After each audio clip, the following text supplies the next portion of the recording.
에브리데이 크리스찬으로 찾아뵙게 된 이선영 목사입니다. 오늘 찬송은 383장 눈을 들어 산을 보니 다 같이 찬송하겠습니다.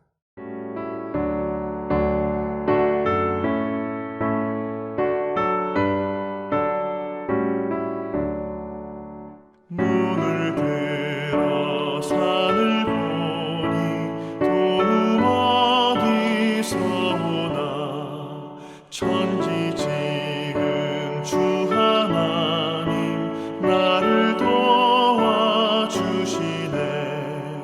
나의 발이 실족 않게 주가 깨어 지키며 택한 백성 항상 지켜 길이 보호하시네.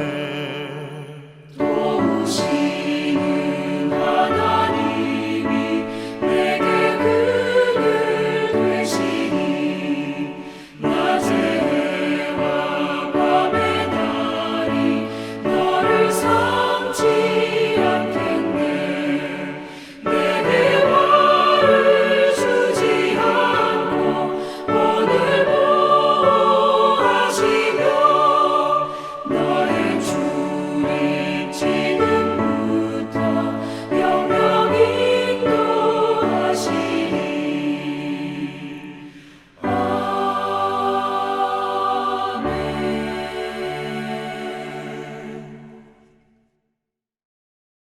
오늘 말씀은 마태복음 14장 26절에서 29절 말씀으로 배 안에 머물지 말라라는 제목으로 말씀 나누겠습니다.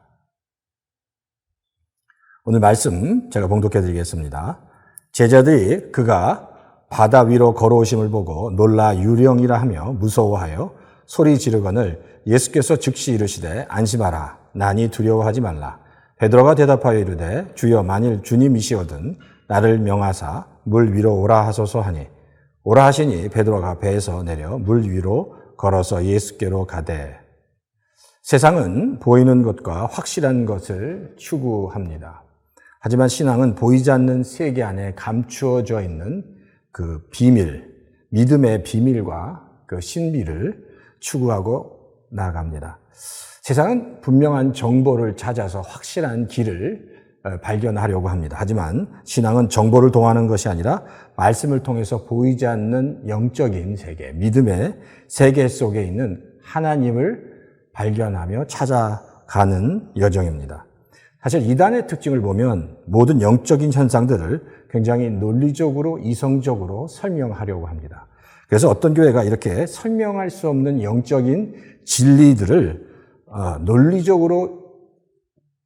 논리적으로 설명하려고 하는 그런 어떤 집착이 있다면 그런 교회는 이단일 가능성들이 많이 있습니다.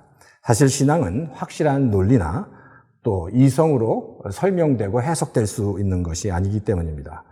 그러므로 신앙의 길은 보이지 않는, 논리적으로 설명되지 않는, 논리보다 그러나 더 확실하고 분명한 하나님의 말씀을 통해서 하나님을 알아가고 발견해가는 과정입니다. 어떤 구도자가 마더 테레사에게 와서 이런 질문을 했습니다. 도대체 믿음 생활이 무엇입니까? 라고 묻습니다. 이때 마더 테레사가 이렇게 대답을 했습니다. 믿음은 확실한 것을 추구하는 것이 아니라 내 자신을 내려놓고 주를 바라보는 거야 라고 대답을 했습니다. 사실 이 마더 테레사의 대답은 많은 것을 함축하고 있습니다. 믿음은 어떤 현상과 사건을 이해하려고 내가 가지고 있는 지혜와 이성을 총동원하는 것이 아니라 내 자신을 내려놓고 그저 내 인생을 주관하시는 하나님을 바라보는 것, 하나님께 나의 시선을 맞추는 것이 바로 믿음이라고 할 수 있습니다. 오히려 그렇게 할 때, 나 자신을 내려놓고 하나님을 바라볼 때 그동안 깨닫지 못했던 정말 놀라운 진리들을 깨닫게 되는 일들을 경험하게 됩니다. 히브리서 1장 2절에 성경은 이렇게 말씀하고 있어요. 이 모든 날 마지막에는 아들을 통하여 우리에게 말씀하셨으니 이 아들을 만유의 상속자로 세우시고 또 그로 말미암아 모든 세계를 지으셨느니라. 과학이 지배하는 21세기를 살아가면서 사실 논리적인 사고 그리고 이성적인 사고로 바로 예수님께서 온 천하 만물을 창조하셨다는 것을 이해하는 것은 몹시 힘든 일입니다. 하지만 우리 성도는 바로 그것을 믿습니다. 예수님께서 이 온 세상을 창조하신 것을 믿습니다. 근데 이것은 우리가 이해했기 때문에, 깨달았기 때문에, 이성적으로 깨달았기 때문에 믿는 것이 아닙니다.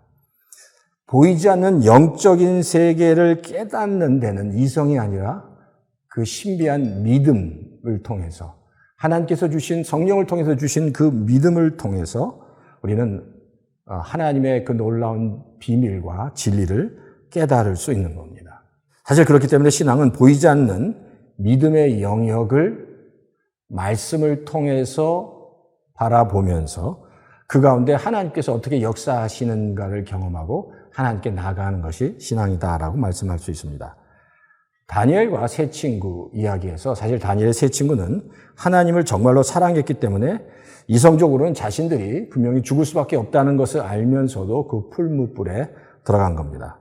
이들이 본래 하나님은 전능하시기 때문에 자신들을 살게 하실 것이다, 자신들 죽지 않게 하실 것이라는 믿음으로 그곳에 들어가는 것이 아니라 하나님이 그들을 죽이실지라도 그들은 정말 하나님을 사랑했기 때문에 또 하나님과 늘 교제하며 살았기 때문에 그 하나님을 의지하고 그 풀무불 속에 들어갔다는 겁니다. 사실 신뢰라는 것, 믿음이라는 것은 그저 아는 것, 지식으로 아는 것이 아니라 그분과의 관계입니다. 사실 그래서 신앙은, 믿음은 관계라고 말할 수 있습니다. 아버지를 신뢰하는 것은 아버지를 의지하는 거고, 하나님을 신뢰한다는 것은 하나님을 의지한다는 얘기입니다. 베드로는 사실 많은 약점과 강점을 가지고 있습니다. 하지만 그 중에도 베드로가 가지고 있는 장점은 예수님을 아주 온전하게 신뢰했다는 겁니다. 쉽게 해서 전적으로 예수님을 의지한 겁니다. 오늘 본문 보면 베드로는 물 위로 걸어오시는 예수님을 발견합니다. 그때 다른 제자들은 예수님이 유령이라고 생각하고 놀랬지만 베드로는 그분이 예수님이라는 것을 아는 순간에 28절 이렇게 예수님께 말씀드립니다. 예수님, 저로 물 위로 걸어서 오라고 해 주십시오라고 예수님께 부탁합니다. 베드로는 정말로 예수님을 신뢰한 인물이었습니다. 전적으로 의지한 인물이었습니다. 주님을 이렇게 순수한 마음으로 신뢰하는 성도를, 자녀를 기뻐하신다는 겁니다. 사실 나중에 베드로가 물에 빠지기도 했지만 예수님은 그렇게 순수하게 그 주님 앞에 나오는 성도를, 자녀를 사랑하신다는 겁니다. 사실 그냥 믿는다는 것과 진정으로 신뢰하고 또 의지한다는 것은 큰 차이가 있습니다. 야고보서 2장 19절에 이런 말씀이 있습니다. 내가 하나님은 한 분이신 줄을 믿느냐? 잘하는도다. 귀신들도 믿고 떠느니라. 아, 허탄한 사람아, 행함이 없는 믿음이 헛것인 줄을 알고자 하느냐. 사실 이 말씀은 무슨 말씀일까요? 사실 귀신도 하나님이 한 분이신 것을 믿는다고 성경은 말하고 있습니다. 여기서 귀신이 하나님을 믿는다는 이 표현은 그냥 단순히 지식적으로, 이성적으로 하나님을 안다는 겁니다. 하나님을 진심으로 믿고 의지하며 신뢰하는 것이 아니라 그저 지식적으로 믿는다는 것을 의미합니다. 그럼 정말 귀신이 못하는 게 뭘까요? 귀신은 하나님을 알지만 하나님을 신뢰하고 의지하지 못한다는 겁니다. 그렇기 때문에 신앙생활에서 아주 중요한 것은 하나님을 그저 아는 것, 지식으로 아는 것이 아니라 그분을 진심으로 믿고 신뢰하고 그 앞에 나가는 겁니다. 바로 하나님과의 관계라고 얘기할 수 있습니다. 사실 기도를 관계라는 관점에서 볼 때 우리는 지금까지 사실 대부분 기도할 때 응답에 초점을 맞춰서 기도할 때가 많이 있었습니다. 하지만 기도는 응답에 초점을 맞추고 기도하는 것보다 하나님과의 관계에 초점을 맞출 필요가 있습니다. 왜냐하면 기도를 통해서 우리는 하나님과 교제할 수 있고, 기도를 통해서 하나님을 경험할 수 있고, 기도를 통해서 하나님을 신뢰하는 훈련을 할 수 있기 때문입니다. 그때 오히려 우리는 더 귀한 영적인 열매들을 얻을 수 있습니다. 사실 그렇기 때문에 건강한 기도의 특징은 응답에 초점을 맞추는 것이 아니라 하나님과의 관계에 초점을 맞추는 거라고 얘기할 수 있습니다. 사실 기도의 사람 조지 뮬러를 좀 예로 들겠습니다. 사실 기도의 사람 하면 조지 밀러를 생각할 수 있습니다. 대부분 조지 밀러 하면 놀라운 기도 응답을 받은 사람이라고 생각합니다. 하지만 조지 밀러는요, 평생 그가 했던 가장 중요한 사역은 이 기도 사역이 아니라 하나님의 말씀을 전하는, 말씀을 나누어 주는, 그리고 하나님의 말씀을 깊이 묵상하는 사역이었습니다. 그래서 조지 밀러는 그렇게 말씀을 깊이 전하고 묵상하면서 자연스럽게 기도의 열매를 경험하게 된 겁니다. 즉 조지 밀러는 말씀을 깊이 묵상하면서 하나님과 교제하게 됐고, 그리고 자연스럽게 기도 제목을 하나님께 내놓았고 하나님께서 그 기도 제목들을 응답해 주셨다라는 겁니다. 그러므로 기도는 하나님과 교제하고 하나님을 알아가는 과정이라고 말씀할 수 있습니다. 기도를 통해서 하나님을 더 알아가고 신뢰하는 것은 또 기도를 통해서 하나님과 교제하면서 하나님을 만나는 경험뿐만 아니라 한 단계 더 중요한 것은 하나님을 신뢰하고 그 신뢰함으로 하나님께서 주신 말씀을 통해서 그 말씀을 실천해 나가는 겁니다. 사실 29절에 보면 베드로가 나도 배에서 내려 물 위로 걷게 해 주세요라고 예수님께 말씀을 드리는 장면이 나옵니다. 배에서 내려와 물 위로 걷게 해 달라는 겁니다. 사실 베드로가 예수님의 말씀을 정말로 리얼하게 경험할 때는 그 말씀을 그저 받았을 때가 아니라 그 말씀을 받고 그의 발을 물 위로 내놓고 걷기 시작할 때였다는 겁니다. 즉 예수님의 말씀에 의지해서 자신을 그 말씀에 던졌을 때 베드로는 하나님의 말씀을 리얼하게 그리고 가장 강렬하게 하나님을 경험할 수 있었다라는 겁니다.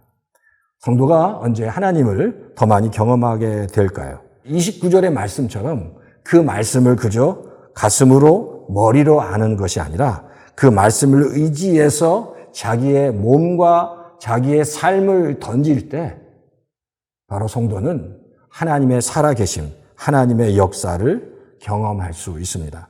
성도 여러분, 지금 어느 자리에 서 계십니까? 그저 하나님의 말씀을 머리와 가슴으로 그냥 알고 계십니까? 바라기는 하나님께서 주신 말씀을 머리와 가슴을 통해서 깊이 묵상한 후에 한 가지라도 우리의 삶 속에서 적용함으로 그 말씀에 의지해서 삶 속에서 정말 하나님의 말씀을 실천하며 나가는 자리를 통해서 더 놀랍고 정말 놀라운 하나님의 그 은혜를 경험하게 되시는 성도님이 되시기를 주의 이름으로 축원합니다.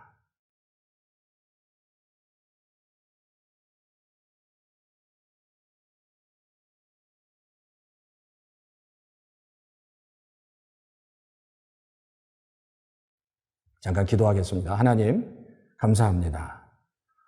바라기는 우리 오렌지 카운티 영락교회 모든 성도님들이 하나님의 말씀을 머리로가 아니라 가슴과 온몸으로 깨닫게 하시고 경험하게 하시고 그 날마다 받은 한 가지의 말씀을 통해서 하나님께 그 말씀을 통해서 하나님께 나아가고 실천하며 삶 속에서 부딪히는 그래서 하나님을 더 많은 더 크신 하나님의 은혜를 경험하는 놀라운 역사가 있게 해 주시옵소서. 살아있는 하나님의 말씀의 능력들이 우리 성도님들의 삶 속에서 날마다 일어날 수 있도록 경험될 수 있도록 주여 도와 주시옵소서.